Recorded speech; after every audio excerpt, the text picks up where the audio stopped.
And tonight we can reveal that the man dubbed Dr. Death will, in the next few days, be charged with at least 18 more murders, making him one of the world's most prolific serial killers.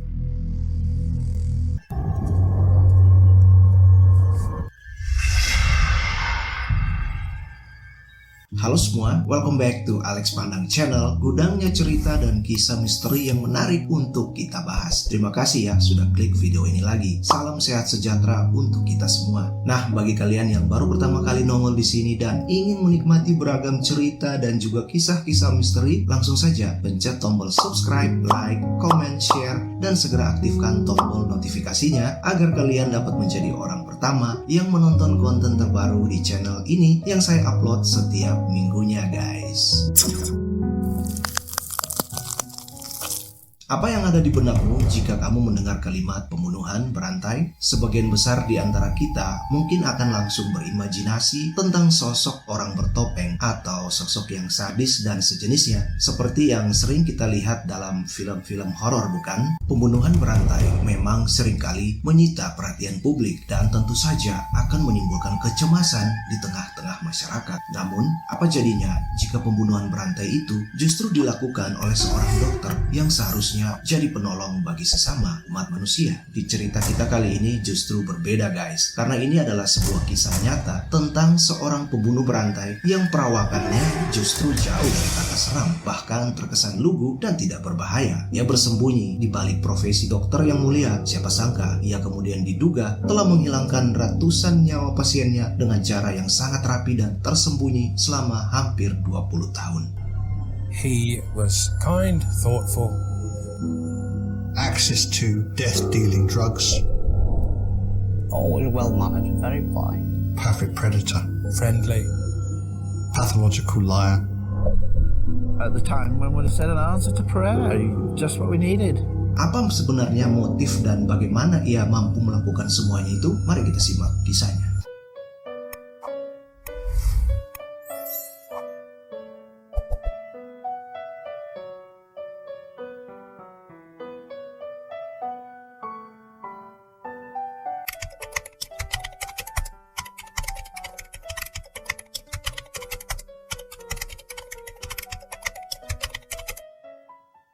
Kejadian tragis ini terjadi di Inggris beberapa tahun yang lalu. Adalah seorang dokter yang bernama Harold Shipman yang ditangkap atas tuduhan telah menghilangkan nyawa lebih dari 200 orang pasiennya. Wow. Menurut informasi yang saya rangkum dari berbagai sumber, guys, Dr. Harold Shipman ini memiliki latar belakang yang cukup normal, terutama masa kecilnya karena tampaknya ia tidak punya masalah ya. Jadi Harold kecil ini tumbuh sama seperti kebanyakan anak-anak biasa pada umumnya. Harold Shipman lahir pada tanggal 14 Januari 1946 di kota Nottingham, Inggris. Sebelum sukses menjadi dokter di kemudian hari, Harold ini hanyalah seorang anak yang lahir dari keluarga yang biasa-biasa saja di Inggris. Diketahui ayahnya berprofesi sebagai seorang sopir truk dan ibunya adalah ibu rumah tangga biasa. Karena pekerjaan sang ayah yang memaksanya untuk jarang berada di rumah, Harold kemudian menjadi sangat dekat dengan ibunya selama masa tumbuh kembangnya. Ia sangat mencintai dan menyayangi ibunya, guys. Namun sayangnya kala memasuki usia remaja, ibu Harold ini didiagnosa terkena penyakit kanker paru-paru yang sudah akut dan mematikan, guys. Harold yang kala itu masih berusia 17 tahun dilaporkan selalu setia dalam mengurus dan mendampingi ibunya selama ibunya menderita penyakit mematikan itu. Harold menjalani kehidupannya dengan melihat langsung pemandangan sang ibu menerima suntikan demi suntikan morfin untuk mengurangi sakit kanker paru-parunya selama berkali-kali, guys. Pengalaman pahit inilah diduga membuat Harold muda punya ketertarikan khusus pada morfin dan juga obat-obatan penghilang rasa sakit sejenisnya, guys. Hingga akhirnya di tahun 1968 ibunya Harold yang waktu itu berusia 43 tahun harus wafat karena kanker paru-paru yang sudah dideritanya sudah tak tertolong lagi meskipun ia telah berkali-kali memakai morfin dalam dosis yang cukup banyak. Melihat sang ibu meninggal, remaja 17 tahun itu menangis. Harold berlari keluar rumah di tengah derasnya hujan. Ia benar-benar terpukul menerima kenyataan kalau harus kehilangan ibu yang sangat dicintainya. Sejak hari itu, Diketahui, Harold menjadi sosok yang suka menyendiri. Kenangan buruk akan kematian sang ibu inilah yang kemudian akhirnya mendorong Harold untuk mengambil pendidikan kedokteran di Leeds University di Inggris 2 tahun kemudian.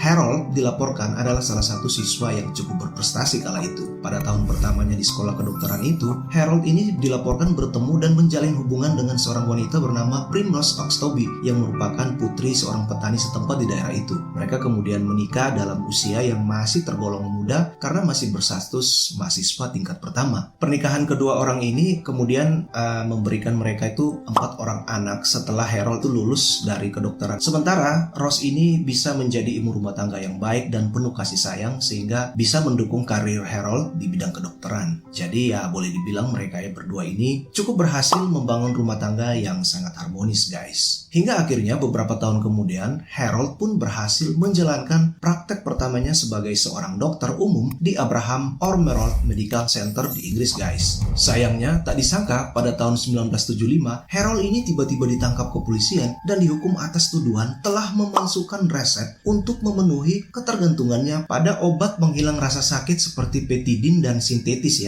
yang merupakan jenis-jenis morfin. Melihat kecanduan Harold yang cukup parah, namun ia tidak merugikan banyak orang ia hanya merugikan diri sendiri. Kemudian pihak berwenang hanya memberikannya denda dan peringatan saja guys. Lalu kemudian mereka mendorong untuk mengirim Harold ini ke pusat rehabilitasi narkoba dan kemudian para dokter juga meminta si istrinya Primrose ini untuk mengawasi secara ketat selama Harold berobat di sana. Harold akhirnya harus mengundurkan diri dari pusat medis itu. Ia harus mengikuti program rehabilitasi narkoba selama beberapa bulan di sana. Namun ia tetap memiliki lisensi medisnya guys.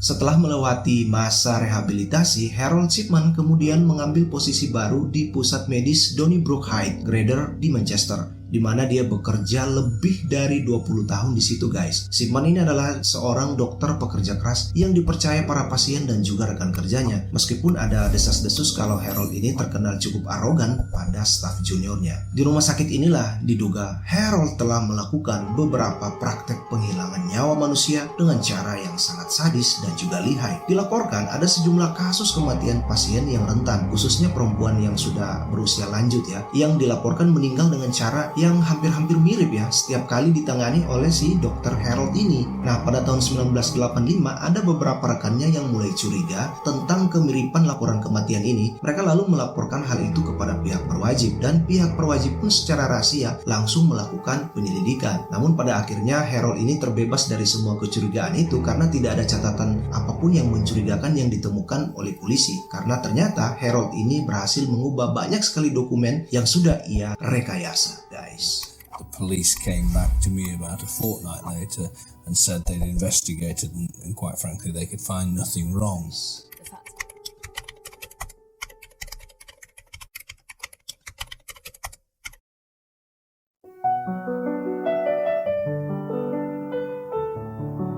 Wanita tua yang kalian lihat ini bernama Kathleen Grundy.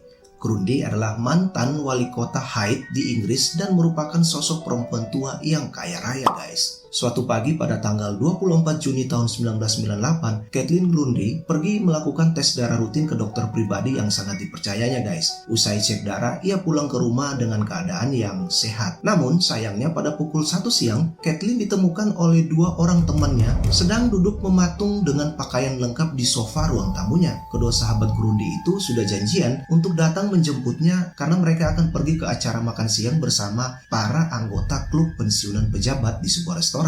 Mereka tak pernah menyangka wanita tua itu telah kehilangan nyawanya dalam posisi sedang duduk di sofa. Kedua sahabat Grundy yang terkejut segera menghubungi keluarganya. Setelah keluarga Grundy ini datang, mereka langsung memanggil dokter pribadi keluarga untuk memeriksa dan memastikan apa sebenarnya penyebab kematian ibu mereka. Dokter itu pun datang dan segera melakukan pemeriksaan. Hasilnya, dokter itu mengatakan bahwa kematian Kathleen Grundy disebabkan karena usianya yang sudah tua. Jadi ini kematian wajar katanya. Ia juga meminta agar keluarga Grundy tak perlu repot-repot melakukan otopsi. Dan kalian tahu dokter keluarga itu siapa? Dia adalah Dr. Harold Shipman yang sudah bekerja sebagai dokter keluarga di situ selama beberapa tahun terakhir. Lalu setelah jasad Grundy ini disemayamkan di rumah duka dan akan segera dikuburkan ya guys, sebuah peristiwa mengejutkan pun terjadi. Diketahui Harold secara empat mata menyampaikan kepada keluarga dari Kathleen kalau dirinya telah mendapat surat warisan atas seluruh harta kekayaan Grundy beberapa hari sebelum wanita tua itu meninggal. Surat itu berbunyi, "Aku memberikan semua harta warisanku, uangku dan rumahku kepada dokterku. Keluargaku tidak membutuhkannya. Mereka juga sudah memiliki kekayaannya masing-masing. Dan saya hanya ingin menghadiahinya atas semua perawatan yang telah diberikannya kepada saya dan juga orang-orang yang saya kasihi di kota Hyde selama bertahun-tahun." Demikianlah surat itu ditunjukkan oleh Dr. Harold kepada keluarga dari Kathleen Grundy guys. Keluarga Grundy pun terkejut, apalagi surat itu memang nampaknya asli karena ditulis pada selembar kertas menggunakan mesin tik ya, yang mana itu adalah kebiasaan dari Grundy selama masa hidup ketika ia menulis surat-suratnya. Awalnya keluarga Grundy sama sekali tak memiliki kecurigaan tentang kematian ibu mereka. Hanya saja mereka menaruh curiga soal urusan surat wasiat itu guys. Sebab beberapa waktu sebelum meninggalnya Kathleen Grundy ini, ia pernah memberi isyarat akan memberikan semua warisannya kepada anak-anak dan juga cucu-cucunya. Diketahui keluarga Grundy ini adalah keluarga yang baik-baik dan tak pernah ada masalah apapun di antara anggota keluarga ini. Jadi ini bukan kayak di film-film yang biasa kita tonton gitu ya guys, yang mana ada orang kaya sudah tua kayak Grundy ini, terus anak-anaknya jahat gitu. Dan karena si orang kaya tersebut dekat dengan dokter pribadi ataupun babysitternya, lantas sang orang kaya ini pun akhirnya bikin surat wasiat untuk mereka. Nah, keluarga ini tuh nggak kayak gitu. Jadi asli benar-benar mereka tuh curiga banget nih sama si Harold. Akhirnya, putri Grundy yang bernama Angela Woodruff melaporkan hal tersebut kepada kepolisian setempat dengan maksud agar polisi bisa membantu keluarga mereka untuk melakukan penyelidikan dan mengungkap kecurigaan yang dirasakan oleh keluarga guys. Ya maklum saja ya, namanya juga anak kandung ya pasti curiga. Nah, setelah beberapa bulan melakukan penyelidikan intens yang diam-diam terhadap kasus yang diduga penipuan oleh keluarga dari Kathleen Grundy ini, polisi akhirnya berhasil mengungkap kejahatan yang dilakukan Harold. Mereka lalu menangkap Harold pada tahun 99 atas tuduhan telah memalsukan surat wasiat keluarga Grundy. Polisi ternyata menemukan bahwa surat itu dibuat pada mesin tik Brother yang sudah tua. Polisi secara meyakinkan melaporkan kalau sidik jari Shipman ditemukan di lembar-lembar dokumen serta surat yang lain yang diterima oleh pengacara Grundy saat akan mengurus perkara surat warisan itu guys. Jadi ini betul-betul sebuah penipuan yang cukup meyakinkan ya. Dan ternyata setelah ditangkap terungkap pula hal-hal lain yang menghebohkan guys. Sebab si Harold ini mengaku kalau ia telah menghilangkan nyawa kurang lebih 15 orang dari pasiennya. Harold mengaku kepada pihak berwajib kalau para korbannya itu memang sengaja dibunuhnya. Dan korban pertamanya adalah seorang manula Eva Lyons yang dibunuhnya sekitar tahun 1975. Harold biasanya akan menyuntikkan morfin dalam dosis yang sangat tinggi pada para pasiennya ini hingga mereka akan tewas perlahan-lahan tidak lebih dari 40 jam guys. Wow, sadis banget ya. Para korban dari Dr. Harold ini kebanyakan adalah wanita tua dewasa hingga lanjut usia ya, jadi sudah tua. Korban tertuanya adalah Anne Cooper yang berusia 93 tahun dan yang termuda adalah Peter Lewis yang berusia 41 tahun guys. Yang mana ia utarakan semua itu memang motifnya hanya untuk merampas harta kekayaan mereka guys. Nah, mendengar berita itu, keluarga Grundy pun segera melakukan otopsi kembali terhadap jasad ibu mereka dan hasilnya menunjukkan bahwa terdapat kandungan morfin yang cukup besar dalam tubuh dan tulang dari Kathleen Grundy, sama persis dengan penuturan dari Dr. Harold kepada kepolisian guys. Gila, sadis banget ya. Tidak itu saja, setelah pengakuan itu, polisi juga akhirnya melakukan penyelidikan besar-besaran yang menggemparkan Inggris guys. Dan terungkaplah kalau Harold ini diduga telah menghilangkan nyawa 265 orang pasiennya dengan cara yang sama, yaitu menyuntikkan kandungan morfin yang sangat tinggi hingga para pasien ini tewas perlahan-lahan. Wow, sadis banget kan? Bianca Pomfret was the fourth victim to be exhumed. In the following month, police opened 8 more graves and removed the bodies for examination. Each body contained varying high levels of morphine. Nah, seluruh hasil penyelidikan kepolisian itu mengungkap bahwa semenjak tahun 1985 hingga tahun 1998, dari 288 kasus kematian yang surat kematiannya ditangani langsung oleh Dr. Harold ini, setidaknya 70% surat kematian itu adalah rekayasa. Persidangan Harold Shipman dimulai pada Oktober 99 dan berakhir pada Januari tahun 2000. Mengutip laman The Guardian, hakim membutuhkan 33 jam dan 55 menit untuk bisa memvonis bahwa dokter itu bersalah atas 15 tuduhan pembunuhan dan juga penipuan surat wasiat Kathleen Grundy.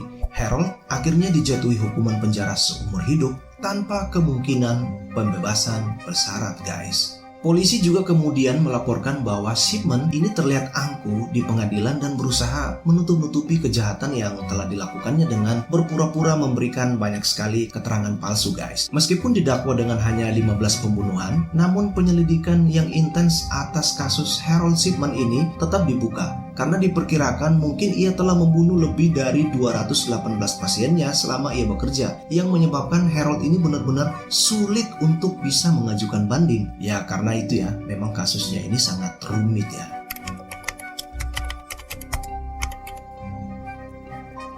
Dalam analisis kriminalitas atas kasus Harold yang terus dilakukan ini oleh para kriminolog, mereka berpendapat bahwa dengan melihat jumlah banyaknya korban yang telah kehilangan nyawa akibat kejahatan yang dilakukan secara terencana oleh Harold ini, muncullah sebuah teori yang mengatakan kalau Harold ini membunuh para korbannya bukan semata-mata karena ingin mendapatkan harta mereka, guys, tetapi karena ia kecanduan menghilangkan nyawa orang karena ia ingin membalas kematian ibunya. Ada juga yang berpendapat bahwa ia menyuntik perempuan-perempuan tua itu dengan morfin sebagai cara untuk membuktikan bahwa dia bisa mengambil nyawa orang lain serta juga dapat menyelamatkannya. Para pakar yakin semua ini berhubungan dengan trauma kehilangan ibunya di masa yang lalu. Dan ini bisa dibuktikan sebab 80% pasien yang dibunuhnya itu merupakan perempuan tua yang sudah lanjut usia. Harold dianggap sebagai pembunuh berantai necrophiliac, guys. Kepada The Irish Times, Dame Jane Smith yang merupakan pemimpin penyelidikan kasus ini mengungkapkan fakta bahwa Harold ini benar-benar kecanduan untuk mengakhiri hidup para pasiennya karena hasil penyelidikan membuktikan jarak laporan surat kematian para pasien yang ditangani langsung oleh Harold Shipman rentangnya itu cukup berdekatan dan tidak pernah ada absen ya di sepanjang tahun. Kasus Shipman ini menjadi ujian bagi kalangan kedokteran dan tenaga medis di Inggris kala itu, guys. Gara-gara apa yang telah dilakukan dokter Psycho ini, kepercayaan masyarakat terhadap dunia medis atau dunia kedokteran itu sempat mengalami penurunan. Padahal ini merupakan kasus langka sehingga menurut para dokter masyarakat tidak bisa serta-merta langsung menyalahkan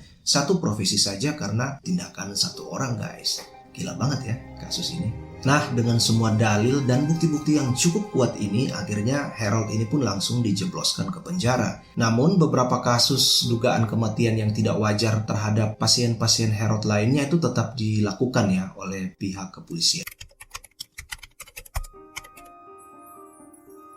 Setelah menjalani masa hukuman selama 2 tahun, pada pukul 6 pagi di tanggal 13 Januari 2004, Dr. Harold Shipman ini ditemukan gantung diri di dalam selnya di penjara Yorkshire, Inggris. Saat itu adalah hari ulang tahunnya yang ke-58, guys. Dalam laporan terpisah, The Independent mengungkapkan bahwa Shipman ini sebenarnya sudah mengatur waktu untuk bunuh diri tersebut. Perihalnya agar istrinya itu dapat mencairkan dana pensiun sebesar 100.000 pound sterling atau sekitar 1,9 miliar, guys. Dan menurut catatan rahasia di dalam penjara, uang itu pun masih ditambah dengan 10.000 pound sterling atau sekitar 198 juta setahun setelah kematian Harold. Sayangnya, kematian Harold Shipman ini akhirnya mengharuskan penyelidikan dugaan kematian para pasien lainnya yang masih terus diselidiki oleh pihak berwajib akhirnya harus dihentikan, guys. Sebab Harold ini telah membawa mati semua misteri kenapa ia melakukan pembunuhan itu. Nah, itu dia kasus dari Dr. Harold yang sangat menggemparkan warga Inggris beberapa tahun yang lalu, guys. Bagaimana menurut kalian? Berikan komentarmu di kolom komentar ya. Dan semoga kita bisa mengambil hikmah dan pembelajaran yang cukup berarti dari peristiwa mengerikan seperti ini. Ingat, kejahatan itu bukan terjadi karena ada niat saja ya, tetapi karena ada kesempatan, kata Bang Napi. Jadi memang kita harus selalu waspada agar terhindar dari peristiwa-peristiwa yang bisa mencelakai kita seperti kasus Dr. Harold ini, guys. Cukup sekian dulu ya.